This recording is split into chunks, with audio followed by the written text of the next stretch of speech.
তিনি বলেন আমার দাদা নবীজির কাছে গেছে, যাওয়ার পর নবীজি আমার দাদাকে বললেন মাসমুকা, তোমার নাম কি? আমার দাদা বললেন হাজনুন, আমার নাম হাজনুন, দুঃখ। নবীজি বললেন বাল আনতা সাহলুন, তোমার নাম হাজনুন না, তোমার নাম সাহলুন। সাহলুন মানে সহজ, ওকে, নিরাপদ, সব ঠিকঠাক, এর মানে হলো সাহলুন। আর হাজনুন মানে যত বালা মুসিবত বিপদ আপদ। নবীজি বললেন হাজনুন না, তোমার নাম সাহলুন। তিনি জবাব দিলেন মা আনা বিমুগাইরিন ইসমান সাম্মানিহি আবি, আমার আব্বা আমার যে নাম রাখছে আমি এই নাম আমি পাল্টাইতে পারবো না। নাউজুবিল্লাহ। বাবার দেওয়া নাম পাল্টাবে না, এই যুগেও এরকম মানুষ আছে। ওনারা যদি বলা হয় আপনার নামটা সুন্দর না, পাল্টান। হুজুর আমার দাদায় শখ করে রাখছে নাম, কেমনে পাল্টান? নবীজি বললেন তোমার নাম পাল্টাও, সাহলুন রাখো। উনি বললেন হুজুর আমার বাবার দেয়া নাম আমি পাল্টাতে পারবো না।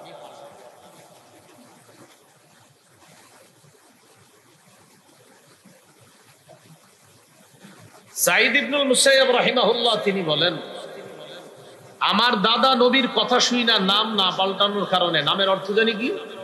হ্যাঁ বলেন, অর্থ কি?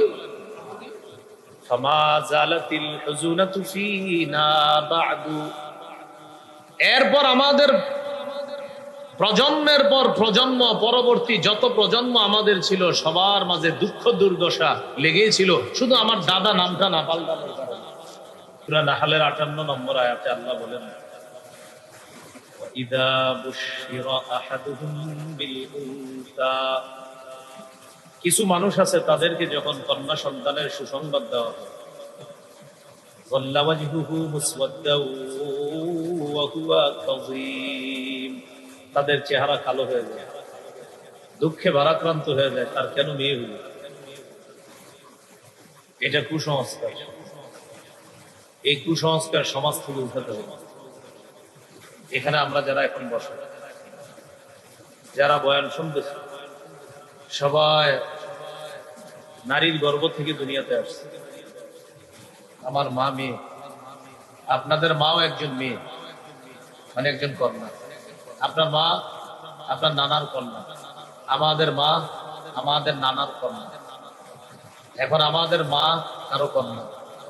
আমরা পুরুষরা যদি কন্যা হইলে চেহারা কালো করি, তাহলে আমরা তো সেই কন্যার পেট থেকে দুনিয়াতে আসলাম। যিনি আমার নানার কন্যা, সেই নানার কন্যার পেট থেকেই তো আমরা। আল্লাহ আমাদেরকে কুসংস্কার থেকে হেফাজত করে। মেয়ে সন্তান এটা আল্লাহর পক্ষ থেকে রহমত, ছেলে সন্তানও আল্লাহর পক্ষ থেকে রহমত। মুমিনের ছেলে হোক মেয়ে হোক, মুমিন বলবে আলহামদুলিল্লাহ। সহিহ মুসলিমের হাদিস, রাসূলুল্লাহ সাল্লাল্লাহু আলাইহি সাল্লাম বলেন ইন আসাবাতহু সাররা ফাশাকারা, মুমিনের জীবনে যদি কোনো আনন্দদায়ক কোনো বিষয় আসে, মুমিন শুকরিয়া আদায় করবে, বলবে আলহামদুলিল্লাহ। তাহলে বুঝে থাকলে বলেন, ছেলে হোক মেয়ে হোক, চেহারা কালো হবে না আলহামদুলিল্লাহ বলবে? আল্লাহ যদি কাউকে একটা কন্যা সন্তান দান করে, রাসূলুল্লাহ সাল্লাল্লাহু আলাইহি সাল্লাম বলেন মান গুলিদাত লাহু ইবনাতুন, যার একজন কন্যা সন্তান, এই এক কন্যা সন্তানকে ফালাম ইয়াইদহা, জীবন্ত মাটির নিচে দাফন করে দেয় না। ওয়ালাম ইউহিনহা, কন্যাকে কন্যা বলে অবজ্ঞা করে নেই। ওয়ালাম ইউসির ওয়ালাদাহু আলাইহা, কন্যার চেয়ে ছেলেকে বেশি প্রাধান্য দেয় না। যার একজন কন্যা, এই কন্যাকে কন্যা বলে অবজ্ঞা করে নেই, কন্যাকে মাটির নিচে দাফন করে দেয় নাই, কন্যার চেয়ে ছেলেকে বেশি প্রাধান্য দেয় নাই। আদখালাহুল্লাহু বিহাল জান্নাহ, এই এক কন্যার কারণে আল্লাহ অভিভাবককে জান্নাতে প্রবেশ করে। যার দুইজন কন্যা আছে, রাসূলুল্লাহ সাল্লাল্লাহু আলাইহি সাল্লাম বলেন মান আলা জারিয়াতাইন, যার দুজন কন্যা আছে, এই দুই কন্যা যদি সে সুন্দরভাবে লালন পালন করে, দাখালতু আনা ওয়া হুয়াল জান্নাহ কাহাতাইন, আমি এবং এই দুই কন্যার অভিভাবক এভাবে পাশাপাশি জান্নাতে প্রবেশ করব। যার তিনজন কন্যা আছে, রাসূলুল্লাহ সাল্লাল্লাহু আলাইহি সাল্লাম বলেন মান কানাত লাহু সালাসু বানাত, যার তিন কন্যা, এই তিন কন্যাকে ইয়ারহামুহুন্না সে সুন্দরভাবে মায়া করে, দয়া করে, লালন পালন করে। ওয়াকফিহিন্না, বাবা কন্যাদের জন্য যথেষ্ট হয়ে যায়। বাবা কন্যাদেরকে খুব লালন পালন করে। যাদের তিন কন্যা আছে, নবী বলেন ওয়াজাবাত লাহুল জান্নাহ আল বাত্তাতা, তিন কন্যা অভিভাবকের জন্য জান্নাত অবধারিতভাবে ওয়াজিব হয়ে যাচ্ছে। তাহলে বলেন, কন্যা সন্তান এটা কি মুখ কালো করার বিষয় না জান্নাতে যাওয়ার উপায়? এই জন্য কন্যা সন্তান হলে চেহারা কালো করা যাবে না। আল্লাহ তাআলা আমাদেরকে কথাগুলো বুঝার তৌফিক দান করুন। সন্তান দুনিয়াতে আসার পর ছেলে হোক মেয়ে হোক তার কানে আযান দেওয়া। আবু দাউদের হাদিস 5105 নম্বর হাদিস। উবাইদুল্লাহ ইবনে আবি রাফে নবীর সাহাবী, তিনি বলেন রাআইতু রাসূলুল্লাহ সাল্লাল্লাহু আলাইহি ওয়াসাল্লাম আযানা ফি উযুনিল হাসান ইবনে আলী ইবনে আবি তালিব হিনা ওয়ালাদাতহু ফাতিমা বিস-সালাহ। যেদিন হযরত হাসানের জন্ম হয়, আমি নবীজিকে দেখলাম মুয়াজ্জিন সাহেব নামাজের যে আযান দেয়, আমি আল্লাহ রাসূলকে দেখলাম হাসানের কানে অবিকল নামাজের আযান দিচ্ছে। তাহলে ছেলে হোক মেয়ে হোক দুনিয়াতে আসার পর নববী পদ্ধতিতে তাদেরকে লালন পালন করার প্রথম কাজ তার কানে আযান দেওয়া। এটা নবীর পদ্ধতি। 2 নাম্বার, ছেলে হোক মেয়ে হোক তাকে তাহনিক করানো। তাহনিক কাকে বলে? তাহনিক বলে কোন আল্লাহওয়ালা বুজুর্গের মুখ থেকে খেজুর চাবানো, সামান্য খেজুরের অংশ এনে বাচ্চার মুখের ভিতর তালুতে লাগায় দিবে, এটাকে বলা হয় তাহনিক। সহিহ বুখারীর বর্ণনা 3909 নম্বর হাদিস। আবু বকর সিদ্দিক রাদিয়াল্লাহু তাআলা আনহুর কন্যা আসমা রাদিয়াল্লাহু তাআলা আনহা সন্তান সম্ভবা। তিনি বলেন, আমি মদিনায় রওনা করলাম ওয়া আনা মুতিম্মুন, এমন অবস্থায় যে আমি আসন্ন প্রসবা। আসন্ন প্রসবা এটা সহজ বাংলা হলো যে কোনো সময় আমার সন্তান হয়ে যেতে পারে। আমি রওনা করলাম। রওনা করার পর সবাই ভাবলো পথিমধ্যে যে কোনো সময় আমার প্রসব বেদনা উঠবে, আমার সন্তান হয়ে যাবে। আমি মদিনার কুবা নামক এলাকায় গেলাম, যেখানে রাসূল সাল্লাল্লাহু আলাইহি সাল্লাম 14 দিন অবস্থান করছে। মদিনার কুবা, সেখানে নবীজি একটা মসজিদ প্রতিষ্ঠিত করছে, এটাকে বলা হয় মসজিদে কুবা। বাসায় ওযু করে, হজ উমরা যাওয়ার পর যে বাসায় থাকবেন ওই বাসায় ওযু করে মসজিদে কুবায় গিয়ে 2 রাকাত নামাজ পড়বেন, আল্লাহ একটা উমরার সওয়াব দান করবেন। আসমা রাদিয়াল্লাহু তাআলা আনহা বলেন, আমি কুবায় গেলাম, যাওয়ার পর ফাওয়ালাতুহু, আমার সন্তানকে আমি জন্ম দিলাম। এই সন্তানের নাম আব্দুল্লাহ ইবনে জুবায়ের। আমার সন্তান আল্লাহ রাসূল সাল্লাল্লাহু আলাইহি সাল্লামের কোলে দিলাম। দেওয়ার পর দাআ বিতামরা, নবীজি খেজুর আনাইলেন। ফামাদাগাহা, খেজুর চাবাইলেন। ফাতাফালা ফি ফিহি, আব্দুল্লাহ ইবনে জুবায়েরের মুখে খেজুরের চাবানু লালা আল্লাহ রাসূল দিয়ে দিলেন। ওয়া হান্নাকাহু বিতামরা, সামান্য খেজুরের একটু অংশ আব্দুল্লাহ ইবনে জুবায়েরের মুখের ভিতর তালুতে নবীজি লাগায় দিলেন। হাদিসে আসছে ফাকানা আউওয়ালা শাইইন দাখালা বাতনা আব্দুল্লাহ ইবনে জুবায়ের যিকু রাসূলুল্লাহ সাল্লাল্লাহু আলাইহি সাল্লাম। আব্দুল্লাহ ইবনে জুবায়েরের পেটে দুনিয়ার কোন খাবার সর্বপ্রথম যায় নাই, আল্লাহ রাসূলের খেজুর মিশ্রিত লালা আব্দুল্লাহ ইবনে জুবায়েরের পেটে সর্বপ্রথম খাদ্য। এটাকে বলা হয় তাহনিক। সন্তান দুনিয়াতে আসার পর দ্বিতীয় কাজ তাহনিক করা। এটা নববী পদ্ধতি, নববী আদর্শ। সন্তান দুনিয়াতে আসার পর 3 নম্বর কাজ সন্তানের জন্য বরকতের দোয়া করা। আবু দাউদের 5106 নম্বর হাদিস। হাদিসের বর্ণনাকারী আয়েশা সিদ্দিকা রাদিয়াল্লাহু তাআলা আনহা, তিনি বলেন, কানা রাসূলুল্লাহ সাল্লাল্লাহু আলাইহি ওয়াসাল্লাম ইউতা বিস-সিবিয়ান ফায়াদউ লাহুম বিল বারাকাহ। রাসূলুল্লাহ সাল্লাল্লাহু আলাইহি সাল্লামের কাছে শিশুদেরকে আনা হতো, তিনি তাদের জন্য বরকতের দোয়া করতেন। আমরা যারা নবজাতককে দেখতে যাব, আমাদের উচিত তার জন্য দোয়া করা, তার মা বাবা তাদের জন্য বরকতের দোয়া করা। দোয়াটা এইভাবে করা যায়: জাআলাহুল্লাহু মুবারাকান আলাইকা ওয়া আলা উম্মতি মুহাম্মাদিন সাল্লাল্লাহু আলাইহি ওয়াসাল্লাম। আল্লাহ তাআলা তোমার এই সন্তানকে তোমার জন্য এবং গোটা জগতের উম্মতে মুহাম্মদীর জন্য আল্লাহ তাআলা বরকতের কারণ বানায় দেন। এই দোয়া করা, এটা হলো 3 নাম্বার কাজ।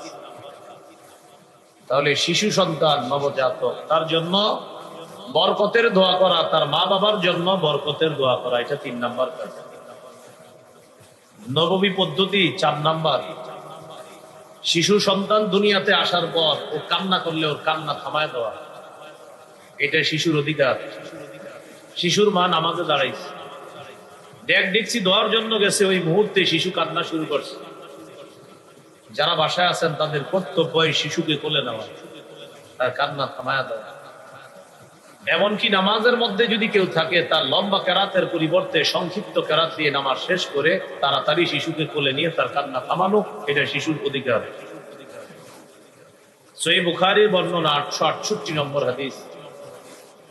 রাসূলুল্লাহ সাল্লাল্লাহু আলাইহি সাল্লাম বলেন, ইন্নী লা আকুমু ইলাস সালাহ ওয়া উরিদু আন তুতাবিলা ফিহা। আমি নামাজে দাঁড়াই, লম্বা কেরাত পড়ার নিয়ত করি, ফাসমাউ বুকা আস-সাবী, হঠাৎ শিশুর কান্নার আওয়াজ শুনি। ফাতাজাওয়াজু ফি সালাতি কারাহিয়াতান আন আশুক্কা আলা উম্মিহি। আমি আমার লম্বা কেরাতের নিয়তটা পাল্টায়া সংক্ষিপ্ত কেরাত দিয়ে নামাজ শেষ করি। কারণ আমি যদি লম্বা কেরাত করি, আমার পিছনে থাকা যে নারী আছে, কোনো শিশুর মা হতে পারে, আমার নামাজ যত লম্বা হবে শিশুর কান্না তত দীর্ঘায়িত হবে। শিশুর কান্না বাড়লে মা কষ্ট পাবে, তাই আমি নবী কেরাত সংক্ষিপ্ত করে শিশু এবং তার মায়ের অধিকার প্রতিষ্ঠিত করি। এগুলো 4 নাম্বার নববী পদ্ধতি। শিশু কান্না করলে তারে কোলে নিয়ে তার কান্না থামানো, যেভাবে পারেন কান্না থামানো, এটা তার অধিকার। 5 নাম্বার আকিকা করা। রাসূলুল্লাহ সাল্লাল্লাহু আলাইহি সাল্লাম বলেন, ইন্নাল ইয়াহুদা তাউক্কু আনিল গুলাম ওয়া লা তাউক্কু আনিল জারিয়া। ইহুদিরা ছেলের আকিকা করত, মেয়ের আকিকা করত না। তাউক্কু আনিল গুলামি শাতাইন ওয়া আনিল জারিয়াতি শাতান। নবীজি বলেন, তোমরা ছেলের পক্ষ থেকে 2টি পশু আকিকা করবা, মেয়ের পক্ষ থেকে 1টি। ইহুদিরা ছেলের আকিকা করত, মেয়ের আকিকা করত না। ও আমার উম্মত, তোমরা ছেলের পক্ষ থেকে 2টি ছাগল আকিকা করবা, মেয়ের পক্ষ থেকে 1টি আকিকা করবা। কারো যদি সামর্থ্য কম থাকে, সেক্ষেত্রে ছেলের পক্ষ থেকে 1টি পশু আকিকা করে দিল, আকিকা আদায় হয়ে যাবে ইনশাআল্লাহ। নাসাই হাদিসের কিতাবে, কিতাবের 4220 নম্বর হাদিস। রাসূলুল্লাহ সাল্লাল্লাহু আলাইহি সাল্লাম বলেন, কুল্লু গুলামিন রহিনুন বিআকিকাতিহি তুযবাহু আনহু ইয়াওমা সাবিঈ। প্রত্যেক নবজাতক তার আকিকার সাথে আবদ্ধ, 7ম দিনে তার পক্ষ থেকে পশু জবাই করা হবে। 7ম দিনে তার পক্ষ থেকে পশু জবাই করা হবে। ওয়া ইউহলাকু রাসুহু, তার মাথা মুন্ডন করা হবে। 7ম দিনে মাথা মুন্ডন করে মাথার চুলগুলো একটা টিস্যুতে নিবেন, অথবা ছোট্ট একটা কাগজে নিয়ে যেভাবে পারেন বাজারে চলে যাবেন, স্বর্ণকারের দোকানে গিয়ে 1 পাল্লায় আপনার 7ম দিনের শিশুর মাথার চুল, আরেক পাল্লায় রূপা। এই চুল পরিমাণ রূপা যতটুকু হয়, এই পরিমাণ রূপা আল্লাহ রাস্তায় সদকা করে দিবেন। এতে শিশুকে আল্লাহ অনেক বিপদ আপদ থেকে হেফাজত করবে। 1,500-2,000 টাকা রূপা হতে পারে, আমি বাড়ায় বলছি, আরো কম হয়। রাসূলুল্লাহ সাল্লাল্লাহু আলাইহি সাল্লাম ফাতেমা রাদিয়াল্লাহু তাআলা আনহাকে বললেন, ইহলিকি রাসা, ফাতেমা তুমি হাসানের মাথা মুন্ডন করো, ওয়া তাসাদদাকি বিজিনাতি শা'রিহি ফিদ্দা। হাসানের মাথার চুল পরিমাণ রূপা আল্লাহ রাস্তায় সদকা করে দিও। আলী রাদিয়াল্লাহু তাআলা আনহু বলেন, ফাওয়াজানতুহু, আমি হাসানের মাথার চুল ওজন করলাম। ফাকানা ওয়াজনুহু দিরহামান আও বা'দা দিরহাম। হাসানের মাথার চুল ওজন করে দেখলাম, এই চুলের পরিমাণ এক দেড়হাম রূপা অথবা এক দেড়হামের কাছাকাছি রূপা, এই পরিমাণ রূপা আমি আল্লাহর রাস্তায় সদকা করে দিলাম। তাহলে 5 নাম্বার কাজ, সপ্তম দিনে আকিকা করা, চুল মুন্ডন করা। চুল মুন্ডন করবেন সুন্দরভাবে, পুরা মাথার চুলগুলা মুন্ডন করার চেষ্টা করবেন। ইচ্ছা করে কিছু অংশ রাইখা দিয়েন না, ইচ্ছা করে কিছু রাইখা দিলেন আর কিছু হলক করলেন, এটা যেন না হয়। রাসূলুল্লাহ সাল্লাল্লাহু আলাইহি সাল্লাম কাজা করতে নিষেধ করেছেন। একটু আমার সাথে বলেন, বলেন কাজা কি করতে নিষেধ করেছেন? সবাই বলেন কি? কাজা। সাহাবীগণ প্রশ্ন করলেন, হুজুর কাজা কাকে বলে? নবীজি বললেন, আইয়ুহলাকা রাসুহু মাকান ওয়া ইউতরাকা মাকান। মাথার কিছু অংশের চুল মুন্ডন করা আর কিছু অংশের চুল রেখে দেওয়া, এটাকে বলে কাজা। শিশুদেরকে এইভাবে কাজা না করা। বর্তমান জামানায় শিশুদেরকে এটা করা হয় না, কিন্তু 18-20 বছরের শিশুরা এগুলো করে। 18-20 বছরের শিশুরা এরকম দেখবেন, চুল কিছু জায়গায় আছে কিছু জায়গায় নাই, এরকম কাজা করে। দেখবেন মাথায় ক্যাপ পরা, চারদিকে চুল চুল নাই, আপনার মনে হবে ওর পুরা মাথা মুন্ডন করা। খুলে দেখবেন পুরা মাথায় চুল আছে। ঘটনা কি ভাই? এটাই ফ্যাশন। এরকম কাজা করা নিষেধ। এ হলো 5 নাম্বার, আকিকা করা আর সপ্তম দিনে চুল মুন্ডন করা। মনে থাকবেন ইনশাআল্লাহ। আকিকার গোশত ছেলে মেয়ে ওদের মা বাবা সবাই খেতে পারবে, দাদা দাদি নানা নানি 14 গোষ্ঠী আত্মীয় স্বজন খেতে পারবে। এমনকি শিশু যার আকিকা দিলেন ওর গোস্তটা পারলে ফ্রিজে রেখে দিন, বড় হইলে ওরও খাওয়াই দিন। কথার কথা। অনেকের মধ্যে কুসংস্কার আছে যে এই গোস্ত সবাই খেতে পারে না। না, হালালকে হালাল মনে না করা কুফর। হালালকে হালাল মনে না করা কুফর। হালালকে হারাম মনে করা কুফর। হারামকে হালাল মনে করা কুফর।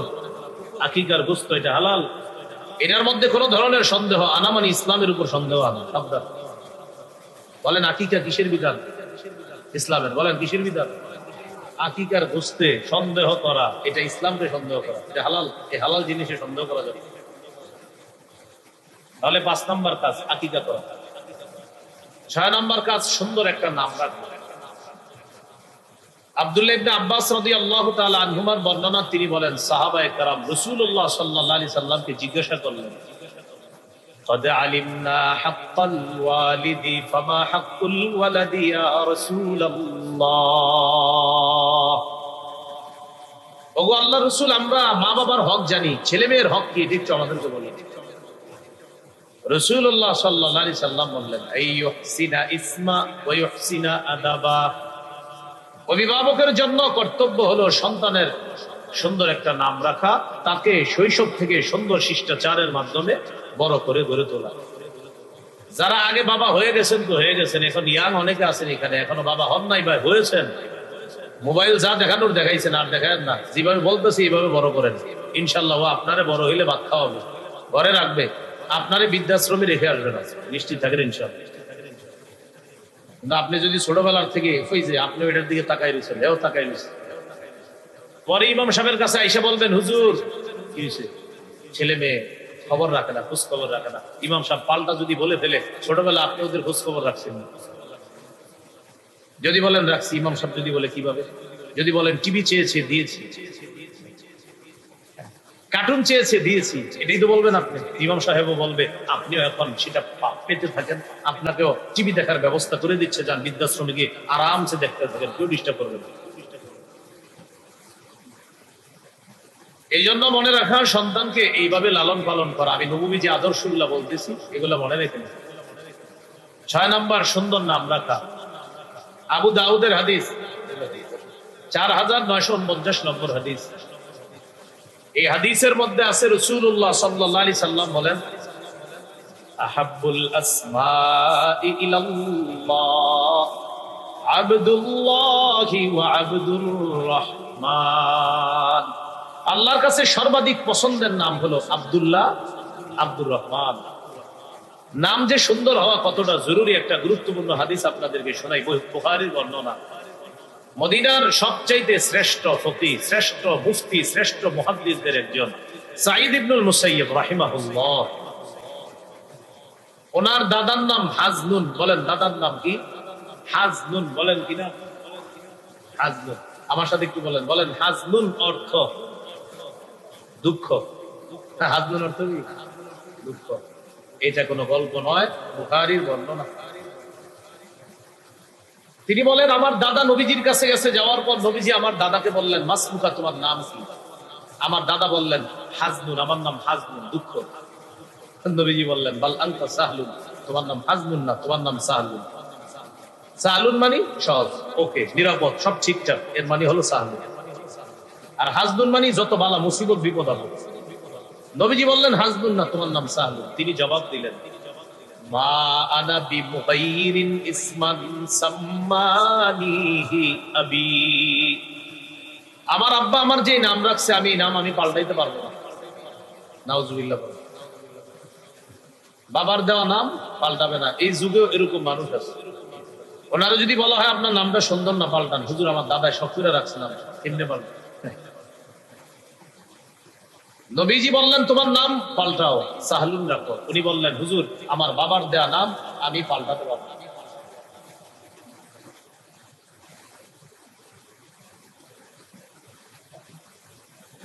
সাঈদ ইবনুল মুসাইয়্যিব রাহিমাহুল্লাহ তিনি বলেন আমার দাদা নবীর কথা শুই না নাম না পাল্টানোর কারণে নামের অর্থ জানি কি? হ্যাঁ বলেন, অর্থ কি? ফামা জালাতিল হুজুনাতু ফিনা বা'দু, এরপর আমাদের প্রজন্মের পর প্রজন্ম, পরবর্তী যত প্রজন্ম আমাদের ছিল সবার মাঝে দুঃখ দুর্দশা লেগেই ছিল, শুধু আমার দাদা নামটা না পাল্টানোর কারণে। এই হলো আপনার নাম না পাল্টানো। রাসূল সাল্লাল্লাহু আলাইহি সাল্লামের হাদিস থেকে বুঝলাম অর্থবোধক নাম হওয়া কতটা জরুরি, কতটা গুরুত্বপূর্ণ বিষয়। আশা করি আপনারা বুঝতে পারছেন। নামটা না পাল্টানোর কারণে পরবর্তী প্রজন্ম এই নামের প্রভাব তাদের মাঝে ছিল। তিনি বলেন দুঃখ লেগেই থাকতো আমাদের বংশে, কেন? নবীজি বলছিল নামটা পাল্টাইতে, নাম পাল্টায় নাই। এখান থেকে একটা ভালো নাম হওয়ার গুরুত্ব আমরা উপলব্ধি করতে পারলাম। আল্লাহ কথাগুলা মনে রাখার তৌফিক দান করেন। ইদানিং আবার মানুষের মধ্যে একটা কুসংস্কার, আলেমদেরকে আইসা বলে হুজুর একটা আনকমন নাম বলেন। কি নাম? ওই যে আমরা পরামর্শ দিই যে আলেমদের কাছে জিজ্ঞাসা করে নাম রাখবেন, তো উনি আলেমদের কাছে আসে, আইসা বলে হুজুর একটা নাম বলেন, ছেলে হয়েছে। তো হুজুরে বলে আবু হুরায়রা, ওল্ড। আবু বকর, হুজুর এটা ওল্ড। ওমর, ওসমান, আলী, এগুলা ওল্ড। জাফর, ওল্ড। ওনারে যত সাহাবী মুনিশি তাবিদের নাম বলা হয় বলতেছে ওল্ড। এখন হুজুরে কি বলবে আর বলেন? হুজুরের উচিত তাকে বলা আনকমন কিছু নাম আছে, আমার কাছে কিছু নাম আছে, আমি কি বলবো আপনাদেরকে এগুলা রাখতে পারেন আপনি? এগুলা সুন্দর সুন্দর অর্থ আছে। তাহলে বলি, হ্যাঁ বলেন আমার সাথে, রড, সিমেন্ট, বালু, এগুলা রেখে দিন। আনকমন নাম, এই বাঁশ রাখবেন, লাইট, রড, সিমেন্ট, এগুলা রেখে দিবেন। সাহাবীর নাম আপনার পছন্দ হয় না তো আপনার কি, আপনি বাঁশ রাখেন ছেলের নাম, মেয়ের নাম রেখে দিবেন প্যান্ডেল। আর আপনার সাহাবীদের নাম পছন্দ না, খাদিজা রাদিয়াল্লাহু তাআলা আনহার নাম পছন্দ না, হাফসা পছন্দ না, আপনি আনকমন নাম চাচ্ছেন। তো আনকমন তো এগুলাই, চেয়ার টেবিল, এগুলো আনকমন। আল্লাহ আমাদের এই মানসিক অবস্থার পরিবর্তন করেন, সমাজ থেকে আল্লাহ কুসংস্কার দূর করেন। তাহলে মনে আসেনি কি বলছে হুজুর আমার বাবার দেওয়া নাম আমি পাল্টাবো না। এটা তো নামের ক্ষেত্রে বললাম। আমাদের সমাজে অসংখ্য বেদাত আছে, যে বেদাতটা অনেক মানুষ ছাড়ে না। কেন? এর দাদাই করছে 50 বছর, এর বাপে করছে 20 বছর, শুধু এই কারণে ছাড়তেছে। মানে ওনারা আপনি বুঝান এটা বেদাত, উনি বুঝে হুজুর ঠিকই করছেন, কোরআনের আয়াত অনুযায়ী, হাদিস অনুযায়ী এটা বেদাত, আপনার কথা সব ঠিক আছে। আব্বা করে 20 বছর, দাদাই করে গেছে 50 বছর। আর দাদার একজন হুজুর ছিল, উনি তো আপনার প্রায় 60-70 বছর এটা এই এলাকায় জিন্দা করে গেছে। হুজুর আপনার সব কথা ঠিক, কিন্তু আমি কি করেছি? এখান থেকে আমরা বুঝলাম আমার আব্বা ভুল করলে সে ভুলটা আমি গ্রহণ করতে পারি, আমার দাদা ভুল করলে সে ভুল আমি গ্রহণ করতে পারি না। পৃথিবীর যে কেউ ভুল করুক সেই ভুল আমি গ্রহণ করতে পারি না। আল্লাহ আমাদেরকে এই জাতীয় সুন্দর মানসিকতা অর্জন করার তৌফিক দান করেন। 6 নাম্বার গেল, 6 নাম্বার সুন্দর নাম রাখা। 7 নাম্বার শিশু সন্তানকে মাঝে মাঝে কিছু নাম দিয়ে সুন্দর সুন্দর উপনামে জায়গা তাদের মনটা খুশি করে দেওয়ার চেষ্টা করে। আবু দাউদের হাদিস 4969 নম্বর হাদিস। এই হাদিসের বর্ণনাকারী আনাস রাদিয়াল্লাহু তাআলা আনহু বলেন, নবীজি প্রায় সময় আমাদের বাসায় আসতেন। আমার একটা ছোট্ট ভাই আছে, কানালাহু নগর, তার ছোট্ট একটা পাখি আছে, লাবু বিহি, আমার ভাই ওই পাখিটার সাথে খেলাধুলা করত। একদিন আমার ভাইয়ের পাখিটা মারা গেছে। মারা যাওয়ার পর ওর মনটা খারাপ। নবীজি আমাদের বাসায় আসলেন। রাআহু রাসূলুল্লাহ সাল্লাল্লাহু আলাইহি ওয়াসাল্লাম হাযিনা। আমার ভাইকে দেখলেন মনটা খারাপ। নবীজি পরিবারের লোকদেরকে জিজ্ঞাসা করলেন, মা শানুহু, ওর কি হয়েছে? পরিবারের লোকেরা বললেন, মাতা নুগরুহু ইয়া রাসূলুল্লাহ, হুজুর তার যে ছোট্ট পাখিটা ছিল যার সাথে সে খেলতো, এই পাখিটা মারা গেছে। নবীজি তাকে সান্ত্বনা দেওয়ার জন্য বললেন, ইয়া আবা উমাইর মা ফাআলান নুগাইর, ও আবু উমাইর, নুগাইরের কি হলো? নুগাইর মানে ছোট্ট পাখি। হে আবু উমাইর, তোমার ছোট্ট পাখিটির কি হলো? তো ছন্দটা দেখেন কিভাবে, ইয়া আবা উমাইর মা ফাআলান নুগাইর। এইভাবে ছোট্ট মানুষটাকে ডাক দেওয়ার পর নবীজি দুইটা বাক্য মিলায়া বলার সাথে সাথে ওই বাচ্চার মনটা খুশি হয়ে গেছে। এই নবী আমার কত সুন্দর করে ডাক দিয়া মিলায়া বলছে, ইয়া আবা উমাইর, এক বাক্য, মা ফাআলান নুগাইর, ছোট্ট পাখিটার কি হলো বলো তো? মানে কি হলো? মারা গেছে। নবী তো আগে খবর নিছে, তো বলতেছে ছোট্ট পাখিটা কি করলো? তো নবী এইভাবে মিলিয়ে বলার কারণে মনটা খুশি হয়ে গেছে। এইভাবে বাচ্চাদেরকে মাঝে মাঝে খুশি করে দেওয়ার চেষ্টা করা, সুন্দর অর্থবোধক কিছু উপনামের মাধ্যমে তাদেরকে সম্বোধন করা যেতে পারে। উপনামের চর্চা এখন আর আমাদের মধ্যে হয় না, অথচ আমাদের প্রত্যেকটা মাদ্রাসায় প্রথম দিন সবকে পড়ানো হয় মুসান্নিফের নাম এটা, কুনিয়ত উপনাম এটা, লকব উপাধি এটা, এটা খালি আমরা পড়াই, না হলে এখন চর্চা হচ্ছে না। এ হলো 7 নাম্বার, শিশুর অধিকার, নববী পদ্ধতি। পদ্ধতি নাম্বার 8, শিশুকে যখন হাঁটা শিক্ষা দিবেন, ওর হাঁটুতে বেশি কষ্ট দিবেন না। ওর হাঁটুতে কষ্ট দেওয়া ছাড়া ওরে হাঁটা শেখানোর চেষ্টা করবে। এই বেচারা যেন বারবার পড়ে না যায়, পরে যেন হাঁটুতে ব্যথা না পায়, পাবে হালকা, বেশি যেন ব্যথা না পায়। আবু দাউদের হাদিস, 1109 নম্বর হাদিস। ফাতাবানা রাসূলুল্লাহ সাল্লাল্লাহু আলাইহি ওয়াসাল্লাম, সাহাবী বলেন রাসূলুল্লাহ সাল্লাল্লাহু আলাইহি সাল্লাম খুতবা দিতেছে মসজিদের মধ্যে জুমার দিন। পৃথিবীর শ্রেষ্ঠ খতিব সাহেব খুতবা দিতেছে, সুবহানাল্লাহ। সাহাবায়ে কেরাম সবাই নবীজির খুতবা শুনতেছে। ফাআকবালাল হাসান ওয়াল হুসাইন রাদিয়াল্লাহু তাআলা আনহুমা, খুতবা চলাকালীন অবস্থায় হাসান হুসাইন রাদিয়াল্লাহু আনহুমা মসজিদে ঢুকছে। দুজন তখনও ছোট। ফায়াসুরানি ওয়া ইয়াকুমান, নবীজির খুতবার সময় দুই নাতি মসজিদে ঢোকার পর তারা বারবার মাটিতে পড়ে যাচ্ছে, আবার দাঁড়ায়, আবার পড়ে, আবার দাঁড়ায়, আবার পড়ে, আবার দাঁড়ায়। নবীজি খুতবা বন্ধ করে দিলেন। নাজালা, মিম্বর থেকে নামলেন। আখাযাহুমা, দুই নাতিকে কোলে নিলেন। ফাসাইদা বিহিমাল মিম্বার, দুই নাতিকে কোলে নিয়ে মিম্বরে গিয়ে বাকি খুতবা শেষ করছে। কেন আয়েশা কোলে নিলেন? হাদিসের শেষে আছে লাম আসফির, আমি ওদেরকে দেখে সহ্য করতে পারি নাই। ওরা বারবার পড়ে যাচ্ছিল, বারবার পড়তেছিল, আবার দাঁড়াইতেছিল, পড়তেছিল, দাঁড়াইতেছিল। এই যে বারবার পড়ে যাচ্ছিল, দাঁড়াইতেছিল, নবী বলেন সহ্য করতে পারি নাই। খুতবা থামায়া দুই নাতিকে কোলে নিয়ে মিম্বরে গিয়ে বাকি খুতবা শেষ করছে। তখন নবী কোরআনের আয়াতটা স্মরণ করাই দিয়েছে, ইন্নামা আমওয়ালুকুম ওয়া আওলাদুকুম ফিতনা, তোমাদের সন্তান, তোমাদের সম্পদ তোমাদের জন্য পরীক্ষা। মাঝে মাঝে পরীক্ষায় ফালায়া দিবে। দেখছো আজকে হাসান হুসাইন আমারে পরীক্ষায় ফালায়া দিচ্ছে। এই হলো 8 নাম্বার। তাহলে হাঁটুতে বেশি কষ্ট দিয়েন না, ওই দূর থেকে ছেড়ে দিয়েন না, আব্বু আসো, আম্মু আসো, এরকম না, রেঞ্জ থেকে ছাড়বেন মোটামুটি, যেন ও কম পরে, ওর হাঁটুতে যেন কম ব্যথা পায়। এইভাবে ওরে হাঁটা শিক্ষা দেওয়া। 9 নম্বর, উত্তম কালারের উত্তম পোশাক পরিধান করা শিক্ষা দিবেন, এটা 9 নম্বর। আব্দুল্লাহ ইবনে আমর রাদিয়াল্লাহু তাআলা আনহুমার বর্ণনা, তিনি বলেন, রাআহু রাসূলুল্লাহ সাল্লাল্লাহু আলাইহি ওয়াসাল্লাম আলাইহি সাওবানি মুআসফারান,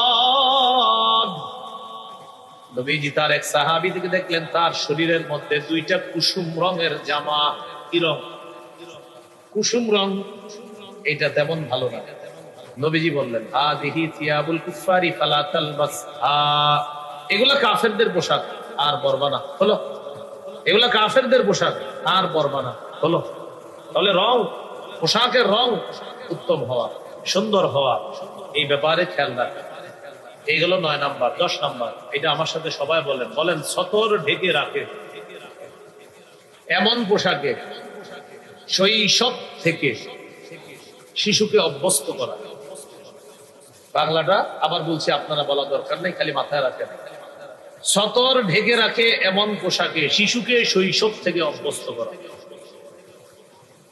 আপনি দেখবেন আপনার শিশুকে যখন হাঁটু ডাইখা প্যান্ট পরানো শিখাইবেন, তো ও যখন বড় হয়, প্যান্ট ছোট হয়, দেখবেন প্যান্ট খালি টানেই দেবে, টানে।